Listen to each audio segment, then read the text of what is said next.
Hello and good morning. It just past 8 this Wednesday morning and we're back again with all the news on BreakFast News. I am Nancy Kohli and over the next 1 hour we'll get you news from across the nation, world, sports and business updates as well. But first, the top stories that we're tracking at the top of 8. Prime Minister Modi holds a telephonic conversation with his UK counterpart Boris Johnson, who raises the recent mob violence and the vandalism outside the Indian High Commission in London. British Prime Minister regrets the incident, assures the safety of Indian High Commission staff.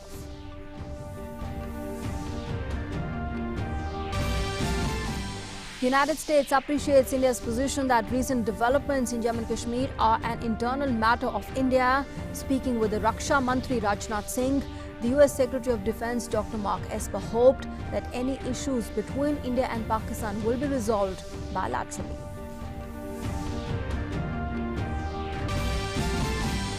After the primary schools, middle schools to reopen in Kashmir, the daytime restrictions lifted and landlines functional in most of the areas.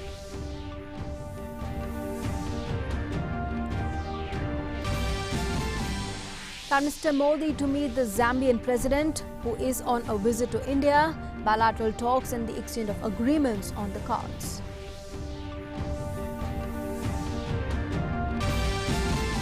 National Crisis Management Committee headed by the Cabinet Secretary reviews the flood situation in several parts of the country. The flood situation grim in Himachal Pradesh and Uttarakhand. The CBI issues notice to P. Chidambaram to appear before it in the INX media case. Earlier, the Delhi High Court had rejected P. Chidambaram's anticipatory bail plea, even refusing to grant him protection from the arrest. The case to be mentioned in the Supreme Court today.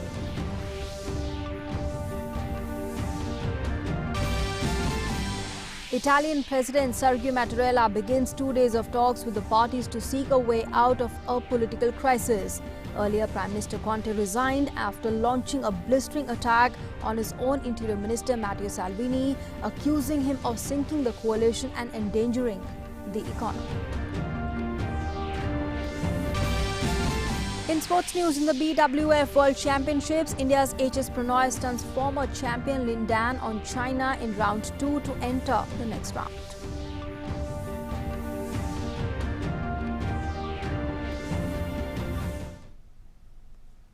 First up, Prime Minister Narendra Modi on Tuesday had a telephonic conversation with the Prime Minister of the United Kingdom, Boris Johnson. The Prime Minister congratulated Boris Johnson on his election to the high office and expressed his readiness to work with him for strengthening the strategic partnership between India and the UK.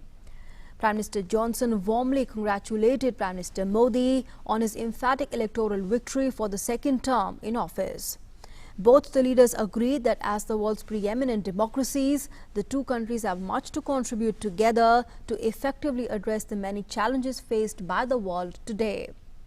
Prime Minister Modi pointed out that terrorism had plagued all the parts of the world, including India and Europe. He stressed the importance of effective steps to ward off the threats posed by radicalization, violence and intolerance, particularly in the context of the expanding footprint of the terror organizations such as the Islamic State. Prime Minister Modi also drew attention to the challenges posed by the vested interests pursuing their motivated agenda, including by violent means. In this context, Prime Minister Modi referred to the violence and the vandalism perpetrated by a large mob against the Indian High Commission in London on the Independence Day of India. Prime Minister Johnson regretted the incident and assured that all the necessary measures would be taken to ensure the safety and security of the High Commission, its personnel and visitors. The two leaders also looked forward to interacting during the G7 summit in France.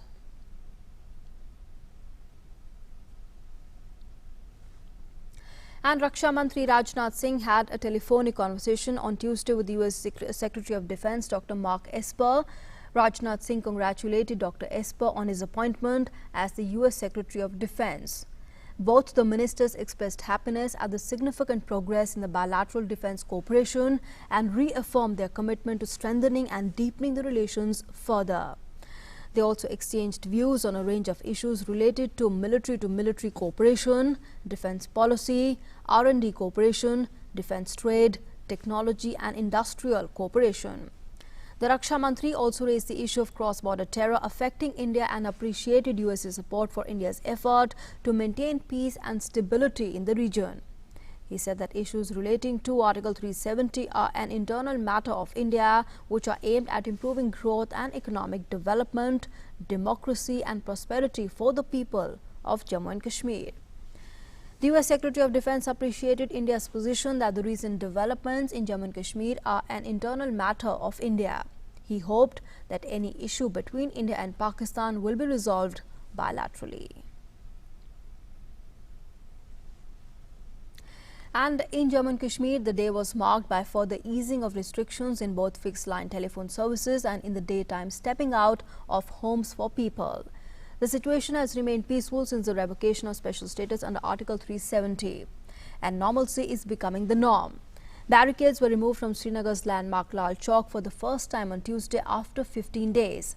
The authorities said that with the attendance in schools and offices picking up and becoming lively, middle schools will also reopen in the valley from today.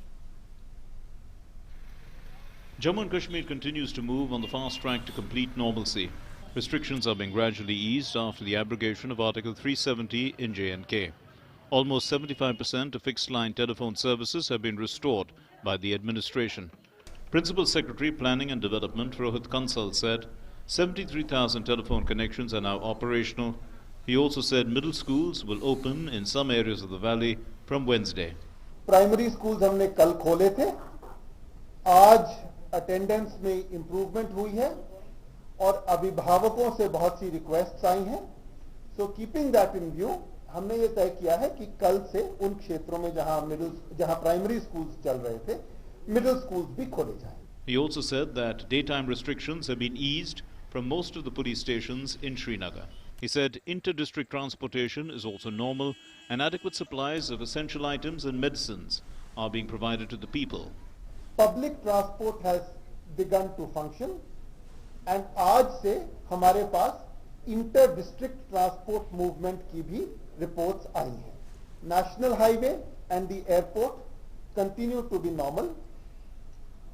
In the entire state, there are adequate supplies of all essential items, including food, POL, medicines, etc.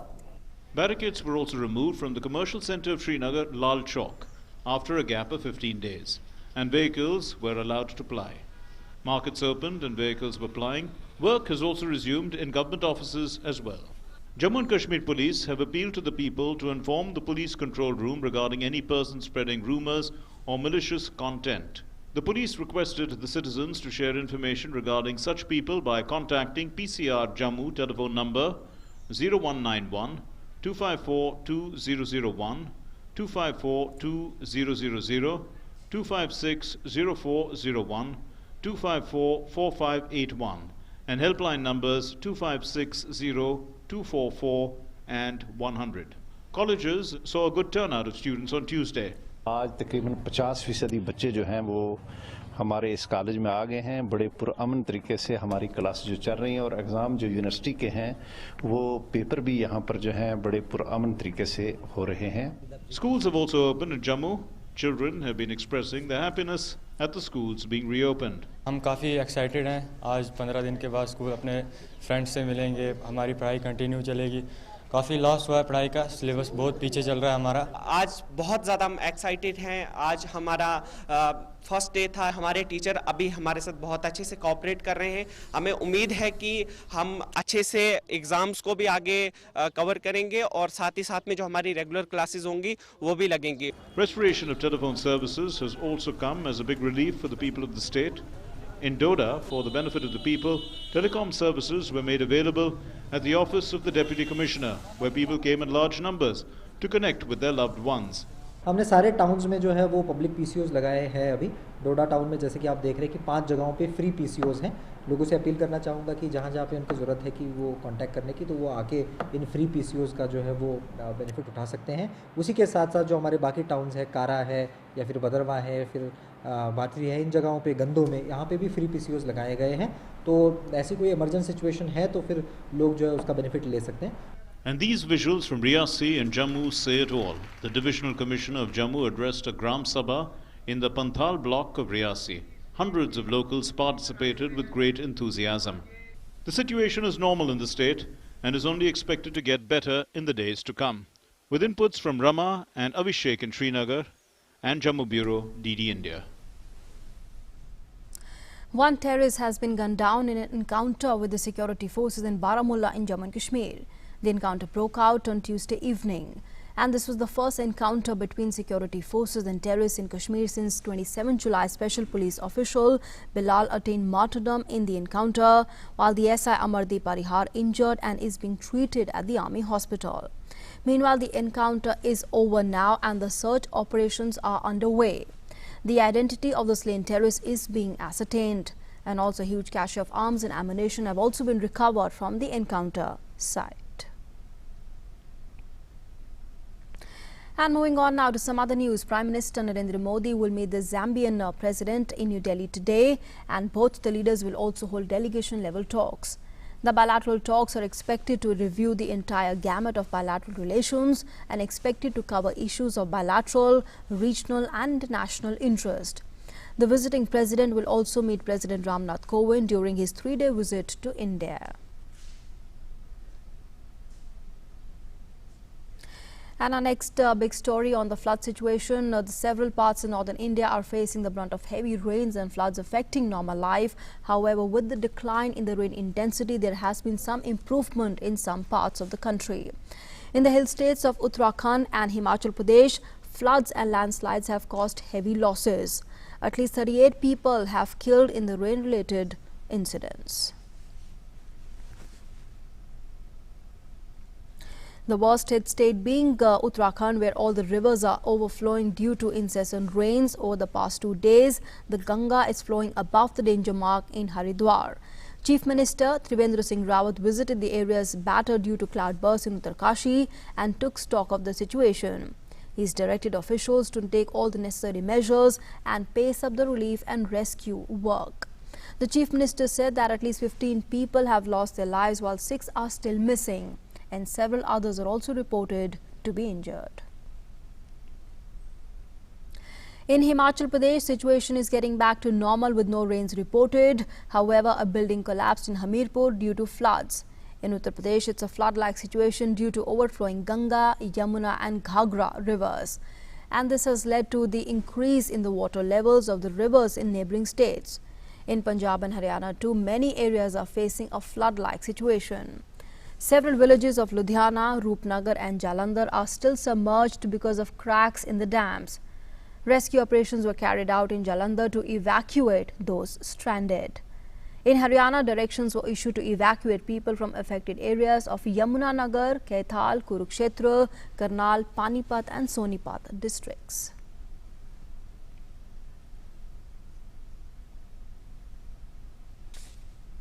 And let's now go across to our correspondent Usha Pawar. She is joining us from Jalandhar on the phone line this morning. Usha, good morning. What's it looking like today? You know, of course, heavy damage being reported, people are stranded, and really life, normal life being thrown out of gear.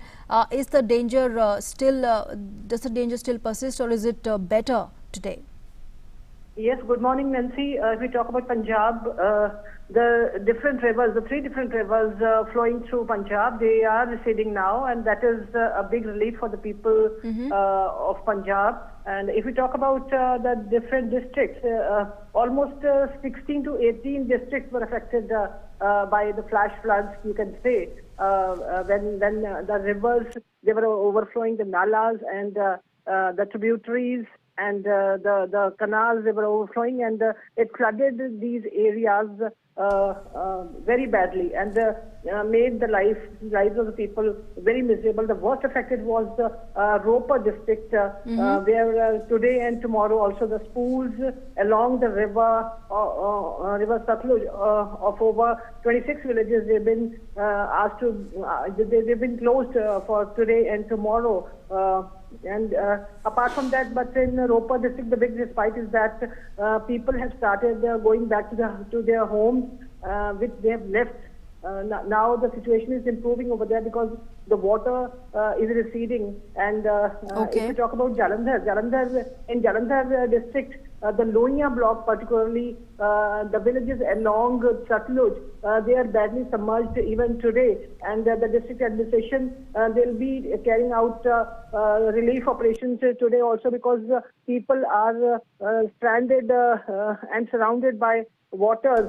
They are standing on the terrace of the houses. And today the Deputy Commissioner announced that right now they'll be distributing relief materials, food and water through army helicopters. Army's help is being taken in the relief operations. And at 4 different places there were breaches in the embankment of Satluj River in Jalandhar district, which are being blocked by people, locals, and the army and the district administration. The relief operations are going on, but overall, if we see, because today and tomorrow there won't be any heavy rains, widespread rains, we can say, in Punjab. So that is a big relief, and people are hoping that the situation will improve in the coming 1 or 2 days. Absolutely. So there you have it, news of some respite there coming in from Punjab, where the situation seems to be getting better. The water levels are receding, but the imminent rain that was taking place over the past few days had caused a flood-like situation in Punjab, but the rescue and relief operations continuing there on a war footing. Perhaps better days to come for the state. Thanks, Usha, for all those inputs. And in the national capital, Delhi, there is also cause of concern. The Yamuna River is flowing above the danger mark, leaving many of the nearby areas and houses inundated. At around 1 in the afternoon on Tuesday, the water level was 206 meters. And in view of the rising water levels, the old iron bridge over the Yamuna River has been closed for road and rail traffic. And the people living in the vicinity of the overflowing river have also been shifted to the temporary camps, 22,000 temporary camps set up by the various agencies of the Delhi government.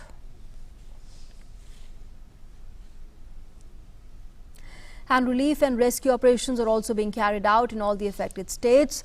At the National Disaster Management Committee meeting, the Cabinet Secretary P.K. Sinha reviewed the flood situation in Himachal Pradesh, Punjab, Uttarakhand, Haryana and Delhi. Apart from 28 teams of the NDRF, the Army and the Air Force teams are also continuously involved in relief and rescue operations. In another high-level meeting chaired by the Union Home Minister Amit Shah, an announcement was made to provide assistance of 4,400 crore rupees to Odisha, Karnataka and Himachal Pradesh.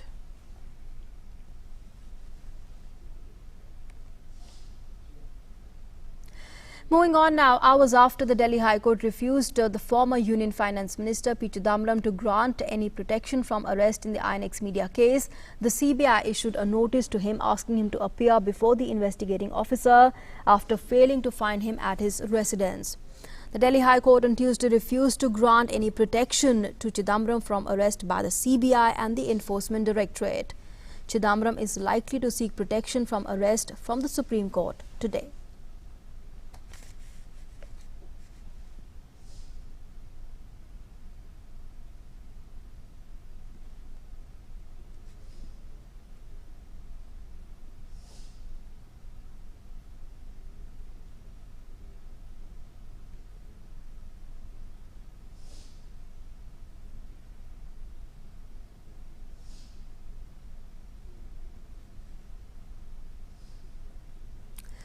So it's a major setback that came in for P. Chidambaram, the former finance minister. The court has ruled out any interim protection from arrest. He is in fact moving the Supreme Court, and the case will be mentioned today in the Supreme Court. Well, remains to be seen what can be expected from the apex court, but in strong observations, the Delhi High Court had yesterday observed that Chidambaram is believed to be the mastermind, the kingpin of the INX media case. So that is in fact going to be okay. Let's go across to our correspondent Vikas Sarthi on on the inputs on that. Vikas, good morning.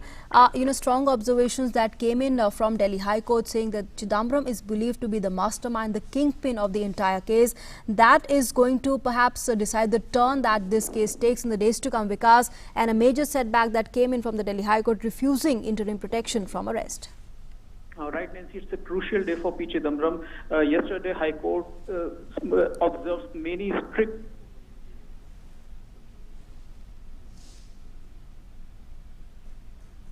media case. High Court was of the opinion that such cases cannot be given any kind of relief. These kind of cases which involve economic offences of tune of thousands of crores must be dealt with strict punishments, and because of that, Supreme High Court didn't give any kind of relief to P. Chidambaram. In fact, one of the grounds which P. Chidambaram cited before the High Court, that the co-accused Karti Chidambaram has also been given a bail in the same matter, but court was of the opinion that so far the case diary which has been placed before the court, it suggests that P. Chidambaram is the kingpin. He is the key person behind all these illegal transactions involving money laundering, whatever grounds which were given by his counsel, defense counsel. High Court didn't entertain all those arguments, had said that even in the Supreme Court's judgment, it is cited that economic offences must be dealt strictly, yes, because absolutely. they hamper economic growth of the country for a very long time. And with these kind of strictures, it will be a very tough job for his counsels to get an immediate relief from the Supreme Court, though his team will mention this matter before the available senior post judge, because CJI is already sitting in a constitution bench, and it is very likely that this matter will be mentioned before the bench of Justice N.V. Ramanna. The immediate relief which his counsel will seek, that there must be a stay on arrest, but now it is for the Supreme Court to allow this prayer or not. It is very likely that at 10:30 a.m. this matter will be mentioned before bench of Justice N.V. Ramanna. Important day for Chidambaram, and of course, all the keen watchers of this case as well. But does this mean, with the strong observations coming from the Delhi High Court yesterday, Vikas, does this mean end of the road for him and final nail in the coffin with the strong observations that the Delhi High Court made, calling him the mastermind of the entire case?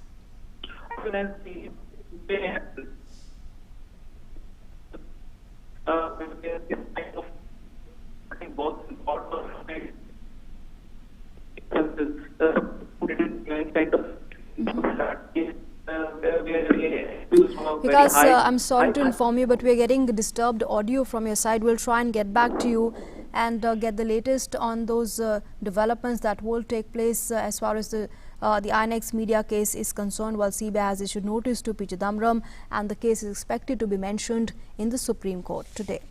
We'll keep our eyes on that, but moving on now, on the final leg of his three-nation visit to the Baltic countries, Lithuania, Latvia and Estonia, Vice President M. Venkaiah Naidu will meet the President of Estonia today. And during the visit, he will hold talks with various Estonian leaders to further intensify India-Estonia cooperation. The Vice President will also visit the Estonian Parliament. He will also meet the Indian community in Estonia.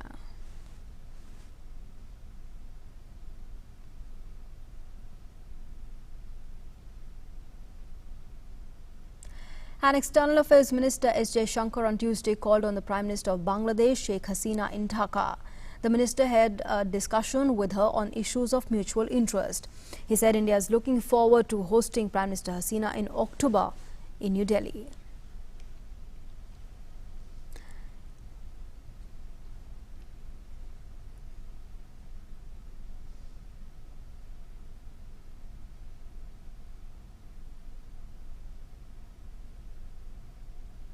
And earlier also on Tuesday, Dr. S. Jaishankar held talks with his Bangladeshi counterpart, Dr. A.K. Abdul Memen, in Dhaka. And speaking with the media after the meeting, the minister said that the purpose of the visit is to affirm a very strong relationship or partnership and prepare for the Bangladeshi Prime Minister's visit to India. He also stressed upon the importance of enhancing connectivity between the two countries. He said India and Bangladesh relations are a model of neighborly relationship that goes much beyond strategic relationship between the two countries. Dr. Jaishankar also reiterated India's commitment towards cooperation in sectors like energy and infrastructure with Bangladesh.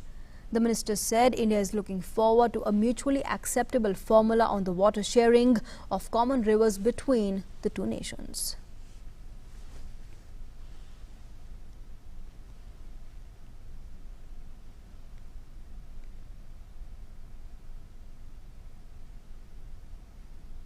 An External Affairs Minister, Dr. S. Jaishankar, will arrive in Kathmandu today on a two-day visit to Nepal. He will co-chair the 5th meeting of India-Nepal Joint Commission with his Nepalese counterpart Pradeep Kumar Gaiwali in the afternoon. The Joint Commission will discuss entire gamut of bilateral relations, especially economic partnership, trade and transit, connectivity, power, water resources and inundation. During the visit, Dr. Jaishankar will pay a courtesy calls on the President of Nepal, Bidya Devi Bhandari, and Prime Minister KP Sharma Oli. He is also expected to meet the senior leaders from various political parties. This will be the first high-level visit from India since Prime Minister Modi began his second term in May this year. And moving on now to news from around the world, the Italian Prime Minister Conte has resigned following a decision by the far-right League party to present a no-confidence motion in the 14-month-old coalition government. The move on Tuesday leaves Italy in a political vacuum until President Sergio Mattarella decides whether to form a new coalition or call an election after the talks with the parties in the coming days.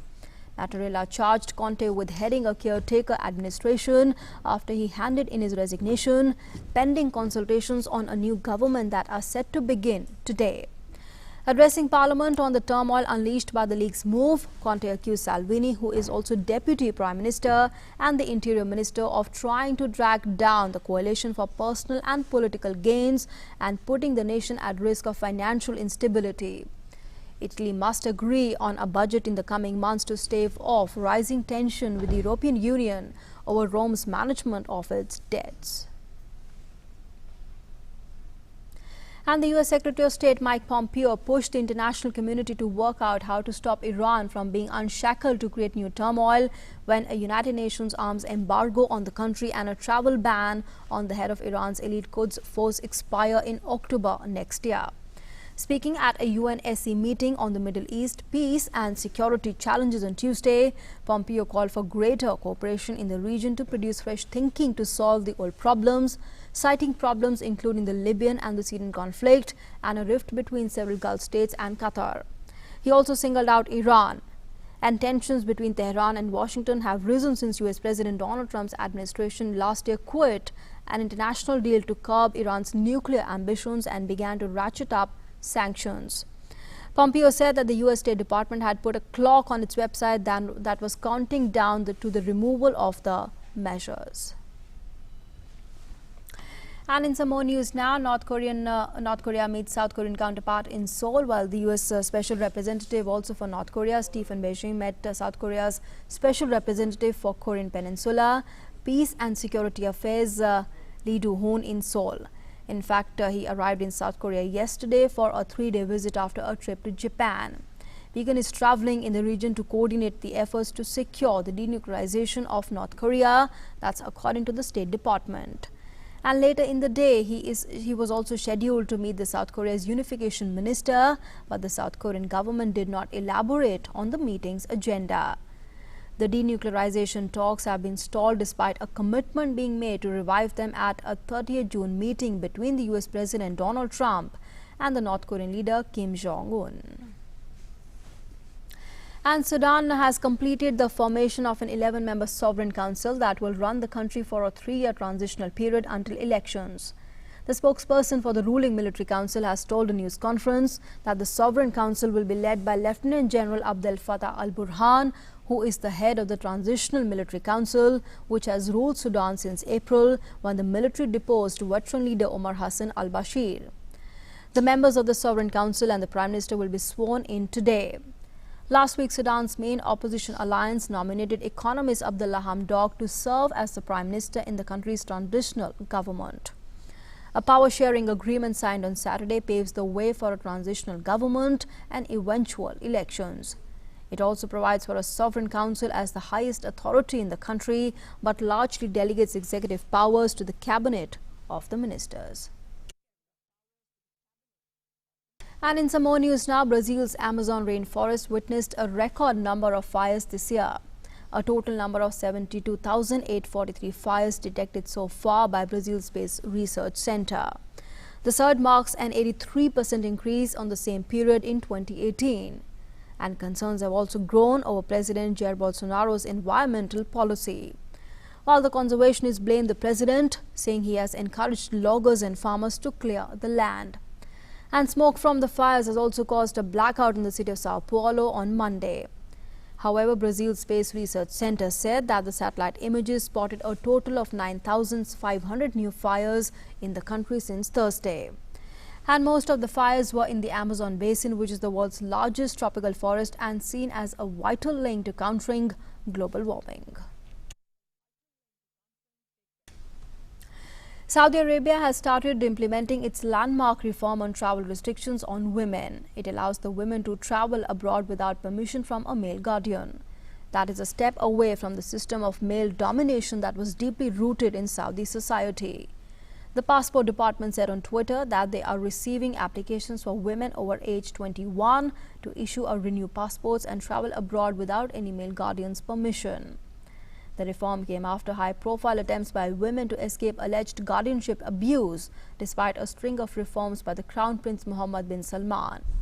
Saudi women were also granted the right to officially register childbirth, marriage or divorce, and to be recognized as a guardian to the minor, same as men. And these reforms were widely celebrated in the kingdom.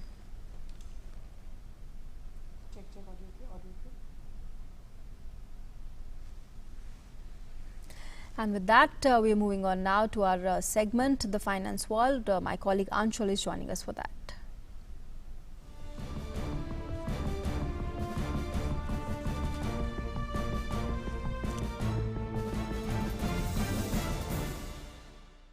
Thank you very much, Nancy. And today is the third trading day session. That's Wednesday. Let's have a look at those stories which are making headlines in the world of business. And first of all, we are going to talk about Tejas.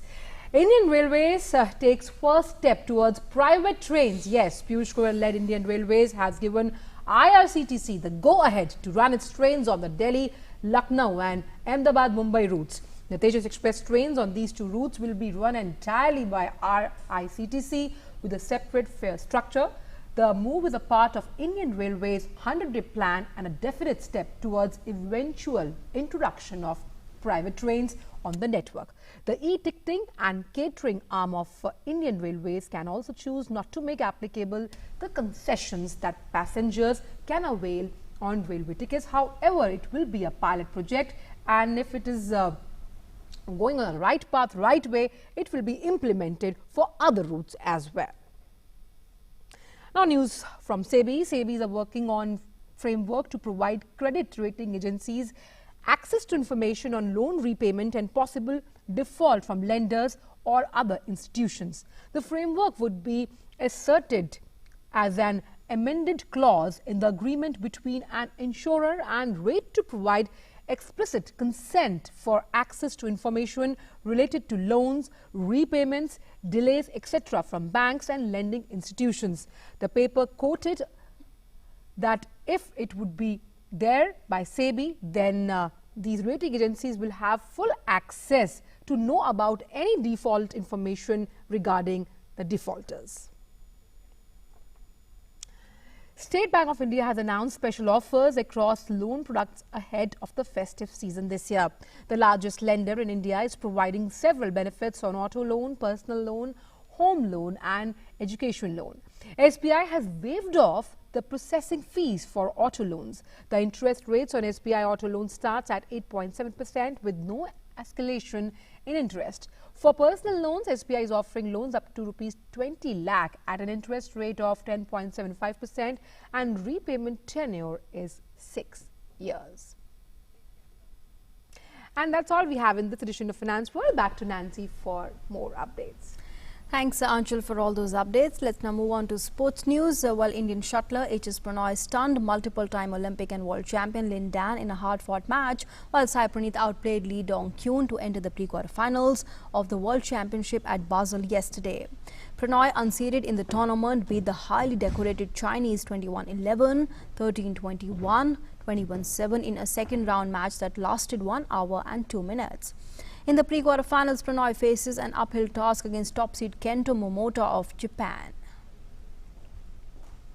While 16th seed Sai Praneeth completed a comprehensive 21-16, 21-15 win over Dong-kyun of South Korea in the second round. And in the women's doubles, the Indian pair of Ashwini Ponnappa and Sikki Reddy got a walkover from Chinese Taipei's Chang Qinghui and Yang Qingtun in their opening match. They will face the 7th-seeded Chinese pair of Du Hu and Li Hun Yu in the second round. And the men's doubles pairing of Manu Attri and Sumit Reddy beat the French duo of Tom Guiquel and Ronan Lebard 21-13, 21-13 in a first-round match. And racing her way to the top, Aishwarya Pisai created history by becoming the first Indian to claim a world title in the motorsports. The 23-year-old from Bengaluru lifted the World Cup in the women's category after the final round of the championship in Hungary. Our correspondent Ashok Martolia spoke with her. Take a look. I have with me Aishwarya Pisai, the first Indian to ever win a world title in motorsports. Aishwarya, many congratulations. It is a huge success for you personally. You know, in India, motorbike is generally considered for men. So in such a scenario, what does this medal mean for you? Thank you firstly for having me, and this medal or this title means or gives hope to all the motorsport fraternity in India, and I think for me alone it is a stepping stone towards my bigger goal, which is Dakar. Tell me a bit about your journey. When did you started doing motorsports, and what was your parents' first reaction when you step into the circuit? I started riding when I was 18. I started it as a passion initially. Over the course, I started training for racing, then I started racing, and then it became my career when TVS racing came along. So that's pretty much how motorcycles started for me. Do you think that being as a woman, it is very difficult for you to make a place? This was considered a male-dominated sport because primarily only men participated. But over the course from the time I have started, it has been changing. But I wouldn't say it's been easy, but definitely it's not impossible for a woman to make a mark in this sport. Motorsports is generally considered very dangerous. So how do you prepare mentally yourself when you go into circuit? So my training is not during a race. It happens before the race, where on a regular basis I have 3 days of training at a gym where it includes a lot of physical conditioning, mental conditioning, which includes a lot of meditation and stimulating a race situation into a training situation to be able to train on it to perform better at a race. Also, my training includes 3 days of riding on the bike, which helps me work on my skills and get better. You have created history. Now, what next for you in motorsports? For me, next is my Indian National Rally Championship this year. That's happening. The next round is in Coimbatore this weekend. So I'm preparing for that. And along with it, I start training for my more international races this year. Okay. Do you think that motorsports should be included in Olympic or Asian Games? I definitely think there should be more support from the government for motorsports. That's pretty much what I think. Thank you. All the best. Thank you. And moving on now, former Madhya Pradesh Chief Minister and senior BJP leader Babulal Gaur passed away this morning in Bhopal after prolonged illness. He was suffering from various old age-related ailments and was hospitalized for quite some time now. Prime Minister Narendra Modi has condoled the demise of the former MP and Chief Minister and BJP leader. The Prime Minister in a tweet said, I quote, Shri Babulal Gaur ji served people for decades. From Jan Sangh days, he worked constantly to strengthen our party. As Minister and the Chief Minister of Madhya Pradesh, he undertook many efforts to transform the state. Saddened by his demise. Condolences to the family and supporters. Om Shanti, unquote. He also said that Shri Babulal Gaur ji served people for decades.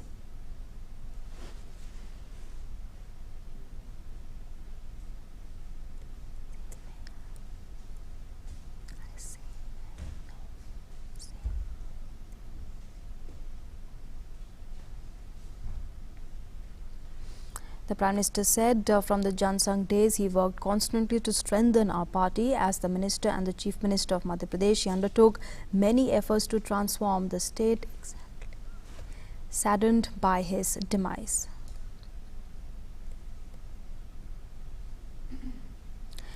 And let's now move on to our next segment, the morning print, to get a glimpse of what the national dailies are carrying this morning. We're beginning first with the news from the Asian Age, where, of course, it's a stern warning that's come from the US to Pakistan hours after the talks that took place between the US President Donald Trump and Of course, the Pakistan Prime Minister as well, and this is a stern message that's coming from the US, seen also as a snub.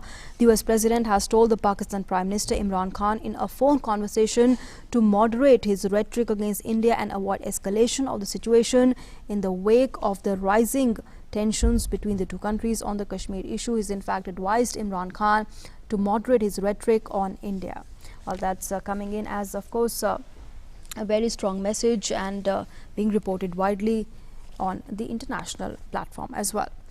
Moving on now to some other news from Economic Times. The government of India hopes for an e-commerce GEM, and well, this is in fact a gem of an e-commerce idea. A commerce ministry cabinet note has proposed that the government e-marketplace, that's the online procurement platform of the government, be retooled to also offer a business to consumer retail option. While if the plan goes through, consumers and businesses will be able to buy products listed on the marketplace and in fact by the private companies exactly as it is in the private online marketplaces. Well, this is going to be a phased plan. This talks about while as of now only government departments can buy from the marketplace at present, but the proposal will allow the purchases by private entities for government works and own use as well, and the purchases by individuals may also be allowed on the platform. And moving on now, in fact, news from the weather front. We are seeing the flood-like situation that is prevailing in many North Indian states, and this talks about how the data analysis has found out that in just 18 days of August, extreme rain has touched a 5-year high. This is being reported from the Times of India. The country has seen around 1,200 instances of very heavy to extremely heavy rainfall in the first 18 days of August alone, the highest for any monsoon month in the last 5 years for which such data was made available, and this is twice the number recorded in August last year. In fact, also the Met Department has calculated that the very heavy to extremely heavy rainfall frequency during 24-hour periods for its 3,500 stations spread across India.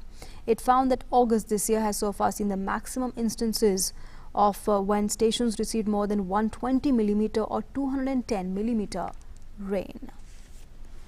And towards the end, we are in fact getting you news from Hindustan Times, where it talks about how political battle is playing out in digital arena. Social media giants Facebook and Twitter have accused China of using fake accounts to undermine the Hong Kong protests, but Beijing has hit back, saying it had a right to put out its own views. Well, this is also being talked about how reactions are pouring in. It's from it being called a state-backed campaign, and also comparisons being made, but China also crying foul over crackdown. And let's also tell you what this row is all about, advertisement row. Well, Twitter and Facebook have come under fire from users over showing ads from the state-controlled media that criticize the Hong Kong protesters, and Twitter said that it would no longer accept advertising from the state-controlled news media. With that, it's a wrap on the morning print for now. Let's move on now to our health story of the day. And today we're talking about the overuse of antibiotics, which is rampant and affects an enormous number of patients. Despite decades of quality improvement and education initiatives, doctors are still writing antibiotic prescriptions for illnesses that would get better on their own. Antibiotics are thus more harmful for children. The potential side effects include allergic reactions, fungal infections, and even diarrhea. Here's how you should take care of this.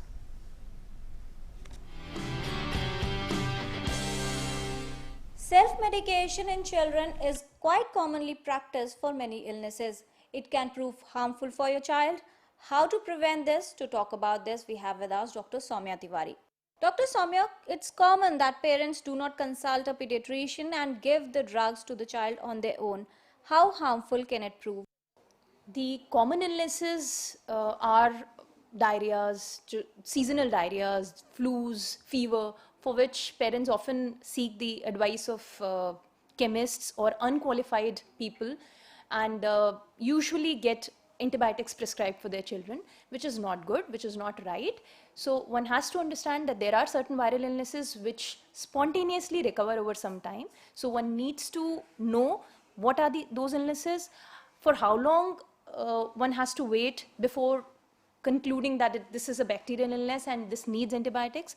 So that knowledge or that information can be acquired once you go to a qualified medical practitioner and get your child checked. The most important harmful effect is development of resistance in the bug, in the bacteria, by overuse or incorrect use of antibiotic. So once you start using, taking antibiotics which are not indicated, then the bacteria which are there in your body, which are normally there, normally present in your body, get develop certain resistant mechanisms, and they then spread to the community and increase the incidence of antimicrobial resistance in the country, in the community. So one needs to understand that development of antibiotic resistance not only increases the cost, increases the burden on the society, it also increases the chances of fatal infections or life-threatening infections. How important is it to follow the complete course of antibiotics that is prescribed by the doctor?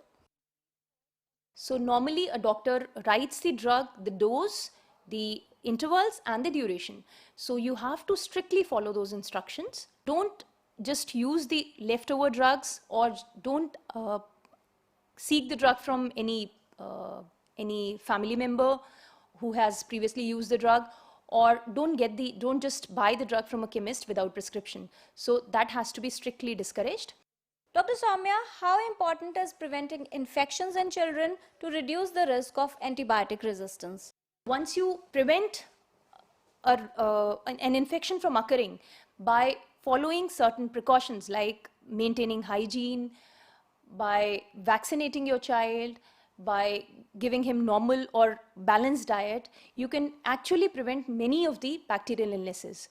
So infection prevention is an important aspect, and one has to strictly follow that. Thank you, Dr. Soumya, for talking to us. Do not self-medicate your child. Follow the prescription given by the doctor correctly, and also avoid over and irrational use of antibiotics in children. Kiran Bhardwaj, DD News.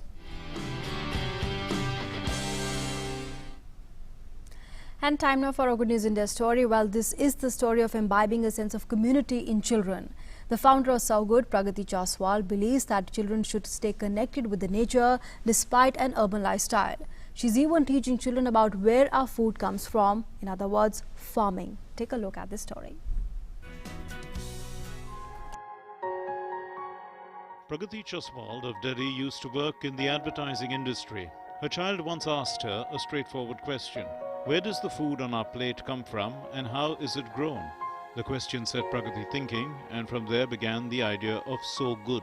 She took it upon herself to educate children in planting and composting, and does so for free in government schools of Delhi. The children are happy to be involved with the soil and nature, and are now literally sowing the seeds of nature's protection. In this government school in Delhi, children are being taught horticulture and agriculture, besides their regular subjects. They are growing vegetables like brinjal, lady's fingers, potato, gourd, and millets. Pragati teaches them everything from weeding to hoeing, sowing, and irrigation. हमने सोचा कि क्यों ना हर school में हम एक छोटा खेत बनाएं, जहाँ पे बच्चे ही आए, वही खेत बनाए, वही सब्जियाँ उगाए, और जो सब्जी उग रही है उसको वो अपने घर लेकर जाएं. Besides sowing seeds, the children are also naturally being drawn towards animals and nature. हमने यहाँ पे मिर्ची उगाई है. अच्छा, कितने दिन में उगी आपने, कैसे इसको उगाया था बताओ मुझे. हमने पहले इसको एक गोला करा, फिर उसमें तो मिर्ची के बीज डाले, फिर उसे ढक के फिर हमने उसे रहने दिया. अच्छा, आपका नाम कोमल है? माय नेम इज कोमल. हमने बैगन उगाए थे. बैगन में लंबी लंबी क्यारा उगाई थी खुरपी से. तो हमने उसके बीज डाले जो दिव्या मैम लाई थी, और फिर हमने उसे बंद करा तो उसके पेड़ आए.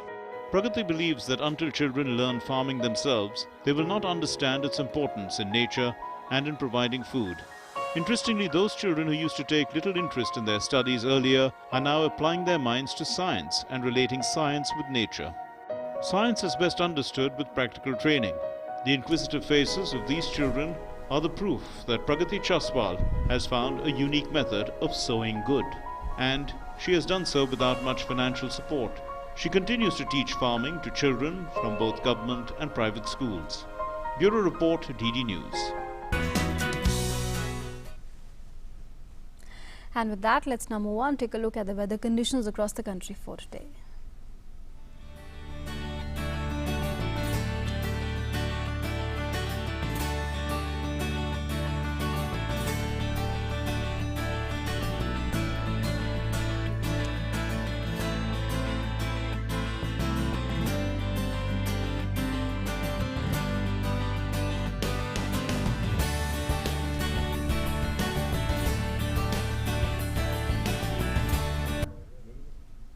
And with that, it's a wrap on the breakfast news this morning, but we'll be back tomorrow, same time, same place. We'll see you then. But before we go today, we are leaving you with a glimpses of the world's highest rafting and kayaking competition organized in the Zanskar River in Leh recently. Take a look at those incredible but a little dangerous visuals, and we wish you a great day ahead. Thanks for being with us.